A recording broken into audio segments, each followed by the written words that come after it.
মুখ্যমন্ত্রীর দিল্লি সফরকে কটাক্ষ দিলীপ ঘোষের। দিল্লি যাচ্ছেন, যান, ঘুরে আসুন। এখন মানুষ বহু জায়গায় বেড়াতে যাচ্ছেন, বেড়ানোর সুযোগ পেয়েছেন, আর সত্যিকারের হিসেব নিয়ে গেলে কিছু টাকাও পাবেন। খড়গপুরে চা চক্রে যোগ দিয়ে কটাক্ষ দিলীপ ঘোষের। গেছেন, ঘুরে আসুন। এখন বললো বহু জায়গায় বেড়াতে যাচ্ছে, প্লেনে ট্রেনে কোথাও টিকিট পাওয়া যাচ্ছে না। বেড়াবার একটা সুযোগ, ভালো কথা, দিল্লি যান। আর সত্যিকারের কিছু যদি হিসাবপত্র নিয়ে যান, কিছু টাকাও পাবেন। খোঁচা দিলীপ ঘোষের। সত্যিকারের হিসেব চাইছেন দিলীপ ঘোষ, যাতে টাকা পাওয়া যাবে এমনটাই দাবি তার। এবং একই সঙ্গে দিল্লি ঘুরে বেড়ানোরও খোঁচা। জয়প্রকাশ মজুমদার রয়েছেন আমাদের সঙ্গে। জয়প্রকাশ বাবু, দিলীপ ঘোষ খোঁচা দিলেন মুখ্যমন্ত্রীকে, দিল্লি বেড়াতে যাচ্ছেন, ঘুরে আসুন, সত্যিকারের হিসেব দিলে কিছু টাকাও পাবেন, এমনই মন্তব্য দিলীপ ঘোষের। আপনার প্রতিক্রিয়া? দেখুন, স্বাধীনতার আগে কিছু বাঙালি ছিল, তারা রায়বাহাদুর খেতাবের পাওয়ার আশাতে বা উদ্দেশ্যে ইংরেজদের পদলেহন করতেন এবং দিল্লির ইংরেজদের বলতেন বাহ বাহ বাহ, খুব ভালো। বাংলার হয়ে কথা বলতেন না, বাংলাকে সুরক্ষা দিতেন না, বাংলাকে নিয়ে গর্বিত হতেন না, ইংরেজদের পদলেহন করতেন।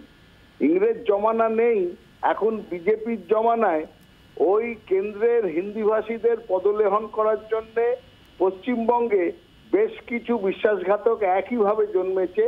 তারা পদের লাভ আশায়, কোনো কিছু পাওয়ার আশায় তারা তাদের পদলেহন করছেন। একই সঙ্গে বিসর্জন দিচ্ছেন বাংলার স্বার্থ, বাংলাকে এগিয়ে নিয়ে যাওয়া বা বাংলার অধিকার, সেগুলোকে জলাঞ্জলি দিচ্ছেন, বিসর্জন দিচ্ছেন। দিলীপ ঘোষ সেই গ্রুপের মধ্যেই একজন, শুভেন্দুর মতন দিলীপ ঘোষও। এবং মমতা বন্দ্যোপাধ্যায় গেছেন নিজের জন্য নয়, বাংলার স্বার্থে, বাংলার 10.5 কোটি লোকের পাওনা গন্ডা মেটানোর জন্য। আবার সেই টাকাটা পেয়ে যাবেন মানে কি? এটা কি বিজেপির বাবার টাকা বা প্রধানমন্ত্রীর নিজের টাকা? ফেডারেল সিস্টেমে যেটা পাওনা সেইটা চাইতে গেছেন। সেখানে তো দিলীপ ঘোষ যদি বাংলার স্বার্থে কথা বলতেন, তাহলে তিনিও সুরে সুর মেলাতেন যে বাংলাকে বঞ্চনা করা যাবে না।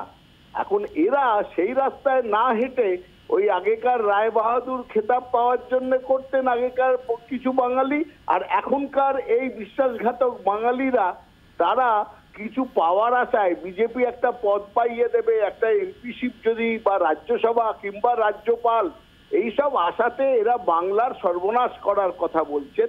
কিন্তু বাংলার স্বার্থ দেখার জন্য মমতা বন্দ্যোপাধ্যায় একাই যথেষ্ট। বাংলার অধিকার রক্ষার জন্য মমতা বন্দ্যোপাধ্যায় গেছেন এবং তিনি সেই অধিকার ছিনিয়ে আনবেন, আমরা বিশ্বাস করি। বাংলার আওয়াজ, বাঙালির আবেগ, জি 24 ঘন্টা।